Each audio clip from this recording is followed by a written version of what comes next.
Hello friends, welcome to divine miracles. आइए हम अपनी किताब ईश्वर के साथ बातचीत में आगे बढ़ते हैं। लेखक कहते हैं, क्षमा कीजिएगा, मुझे यहाँ फिर से बीच में टोकना पड़ रहा है।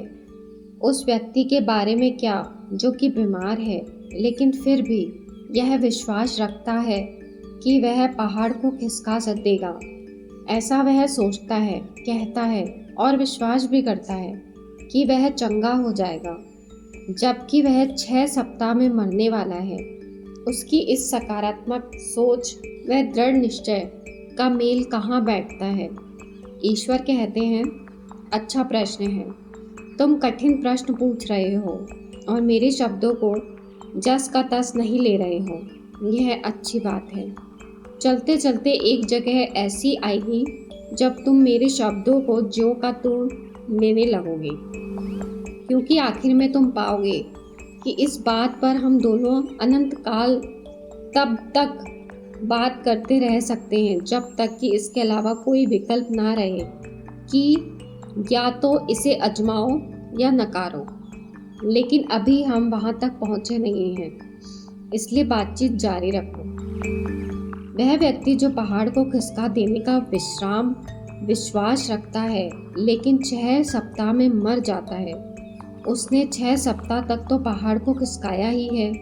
उसके लिए इतना ही काफ़ी है। हो सकता है कि अपने अंतिम दिन व अंतिम घंटे में उसने यह निर्णय लिया हो, ठीक है, मैंने काफ़ी कर लिया, अब मैं एक दूसरे अभियान पर जाने के लिए तैयार हूँ। हो सकता है कि तुम्हें उसके इस निर्णय का पता ही ना हो, क्योंकि उसने तुम्हें बताया ही ना हो। सच तो यह है कि निर्णय उसने काफ़ी पहले ही ले लिया था, कुछ दिन या कुछ सप्ताह पहले, लेकिन तुम्हें ना बताया हो या किसी को भी ना बताया हो। तुम लोगों ने एक ऐसा समाज रच लिया है जिसमें मरना चाहना बिल्कुल भी अच्छा नहीं माना जाता है। मौत के सानिध्य में होना बिल्कुल भी अच्छा नहीं माना जाता है। जो कि तुम मरना नहीं चाहते हो, इसलिए इस बात की कल्पना भी नहीं कर पाते हो कि कोई मरना चाहता है, भले ही उसकी स्थिति या परिस्थितियाँ कैसी भी हो। लेकिन ऐसी कई परिस्थितियाँ होती है जब जीने की तुलना में मरना बेहतर होता है। इसकी कल्पना तुम तब कर सकते हो जब तुम पल भर के लिए ऐसा सोचो, लेकिन ये सत्य तुम्हारे सामने तब प्रकट नहीं होते जब तुम किसी ऐसे व्यक्ति का मुंह देख रहे हो जिसने मरना चुन लिया हो, क्योंकि वह इतने स्वतः स्पष्ट नहीं होते हैं। लेकिन मरने वाला यह बात जानता है। अपने निर्णय के बारे में उस कमरे में मौजूद सिक्योरिटी के स्तर को वह महसूस कर सकता है। क्या तुमने कभी ध्यान दिया है कि बहुत से लोग मरने से पहले कमरे से सब लोगों को चले जाने का इंतजार करते हैं? कुछ लोग तो अपने प्रियजनों से कह भी देते हैं, अच्छा तुम लोग जाओ, कुछ खा लो या जाओ थोड़ा सो लो, मैं ठीक हूँ, सुबह मिलेंगे। और जब वे सुबह लोग कमरे से चले जाते हैं, तब आत्मा शरीर छोड़कर चली जाती है।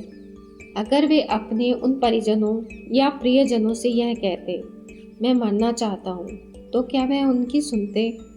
वे कहते, नहीं, ऐसी बात मत करो, या नहीं, मुझे छोड़कर मत जाओ। समूचे डॉक्टरी पेशे को प्रशिक्षित ही कुछ इस तरह किया जाता है कि लोगों को जिंदा रखा जाए, ना कि उन्हें सुख चैन के ऐसे भाव वाला बना दिया जाए कि वे चैन से मर सकें। एक डॉक्टर या नर्स की नज़र में मृत्यु एक विफलता है। परिजनों व प्रियजनों की नज़र में मृत्यु एक आपदा है। केवल आत्मा की नज़र में ही मृत्यु एक राहत है, मुक्ताता है। मरने वाले को एक सबसे बड़ा उपहार जो तुम दे सकते हो वह है उसे चैन से मरने देना, ना कि यह चाहना कि उसके प्राण अटके रहें या वह कष्ट भोगता रहे, या अपने जीवन के उस कठिन पल में भी वह तुम्हारी चिंता करे। इसलिए ऐसा अक्सर ऐसे लोग व्यक्ति के मामले में हुआ है तो कहता है कि वह जीवित रहने वाला है, तो विश्राम करो कि वह जीवित रहने वाला है। प्रार्थना भी करो कि वह जिए, क्योंकि आत्मा के स्तर पर उसने अपना मन बदल लिया है। यह वह समय होता है जब शरीर को छोड़ दिया जाए ताकि आत्मा अन्य कार्यों को पूरा कर सके।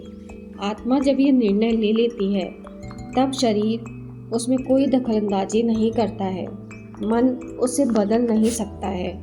यह मृत्यु का समय ही होता है जब हम यह जान पाते हैं कि तन मन आत्मा की त्रयी ही है जो यह सब कुछ चलाया करती है।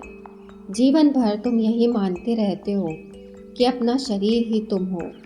कभी कभी तुम यह भी महसूस करते हो कि अपना मन ही तुम हो, जबकि मृत्यु का समय ही वह समय होता है जब तुम यह जान पाते हो जो कि तुम वास्तव में हो। ऐसा भी समय होता है जब तन और मन दोनों ही आत्मा की आवाज़ को सुन नहीं पाते हैं। ऐसा समय भी वह दृश्य पैदा करता है जिसका उल्लेख तुम कर रहे हो। लोगों के लिए जो सबसे कठिन काम है वह है अपनी आत्मा की आवाज़ को सुनना। इन्हें गिने चुने लोग ही ऐसा कर पाते हैं। तो ऐसा अक्सर होता है कि आत्मा यह निर्णय लेती है कि अब शरीर को छोड़ने का समय आ गया है। तब ये तन और मन भी, जो कि हमेशा ही आत्मा के अधीन रहे हैं, यह निर्णय सुन लेते हैं और फिर छूटने की प्रक्रिया शुरू होती है।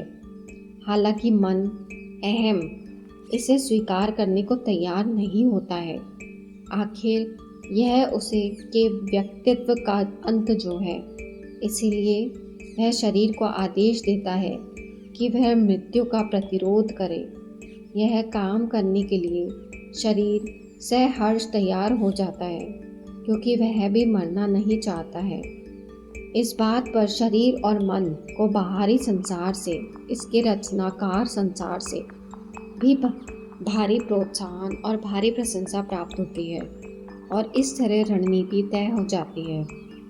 इस मौके पर सब कुछ इस बात पर निर्भर करता है कि आत्मा शरीर को छोड़ने के लिए कितनी आतुर है। अगर कोई बहुत व्यग्रता नहीं है तो आत्मा यह कह सकती है, ठीक है, तुम्हारी बात मान लेती हूँ, मैं थोड़ा और ठहर जाती हूँ। लेकिन आत्मा को अगर यह बात बिल्कुल स्पष्ट है कि उसके थोड़ा और ठहर जाने से उच्चतर कार्यक्रम का लक्ष्य पाने में कोई मदद मिलने वाली नहीं है, कि अब इस शरीर के माध्यम से उसका और विकास हो पाना संभव नहीं है, तो आत्मा शरीर को अवश्य ही छोड़ देती। कोई उसे रोक नहीं सकेगा और ना ही उसे रोकने के लिए कोई कोशिश की जानी चाहिए। आत्मा को यह बात बिल्कुल स्पष्ट रहती है कि विकास ही उसका प्रयोजन है, एकमेव प्रयोजन है। न तो शरीर की किसी उपलब्धि से उसका कोई सरोकार है और न ही मन के किसी विकास से। आत्मा के लिए ये सब बातें किसी काम की नहीं है। आत्मा को ये बात भी बिल्कुल स्पष्ट होती है कि शरीर को छोड़ना कोई बड़ी दुखद घटना नहीं है। कई बार तो शरीर में रहते रहना ही एक बड़ी दुखद घटना हो जाती है। इसलिए तुम्हें यह बात समझनी होगी कि मृत्यु के पूरे प्रकरण को आत्मा एक अलग ही तरह से देखा करती है, और यह भी सत्य है कि जीवन के पूरे प्रकरण को भी वह अलग ही तरह से देखा करती है। और इसी कारण से व्यक्ति अपने जीवन में इतनी खिन्नता और चिंता महसूस करता है। ये खिन्नता और चिंता दरअसल आत्मा की आवाज़ न सुनने के कारण ही हुआ करती है। लेखक अपनी आत्मा की आवाज़ सुनने का सबसे अच्छा तरीका क्या है? आत्मा ही अगर सचमुच बॉस है तो फिर यह कैसे पता चले कि कोई संदेश उसी की तरफ से आ रहा है? ईश्वर, जो पहला काम तुम्हें करना है वह यह है कि यह साफ समझ लो कि आत्मा कहना क्या चाह रही है और उसके बारे में अपने फैसले लेना बंद कर दो।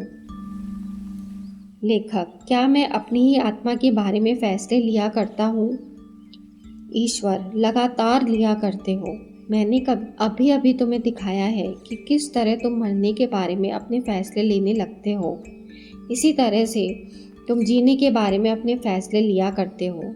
तुम हंसने के बारे में, रोने के बारे में, जीतने के बारे में, हारने के बारे में और ख़ास तौर पर आनंद व प्रेम को अनुभव करने के बारे में, इन सभी बातों में तुम अपने ही फैसले लिया करते हो। लेखक, क्या मैं ऐसा करता हूँ? ईश्वर, ना जाने कहाँ से तुमने ये धारणा पाल ली है कि हर्षोल्लास से खुद को विरत कर लेना ही धर्म परायणता है, कि जीवन को सुखपूर्वक न बिताना ही दिव्य जीवन बिताना है। तुमने खुद को ही यह पाठ पढ़ा लिया है कि वृत्ति वह विरक्ति गुण होती है। तो फ्रेंड्स, आज इतना ही। Thank you, thank you, thank you.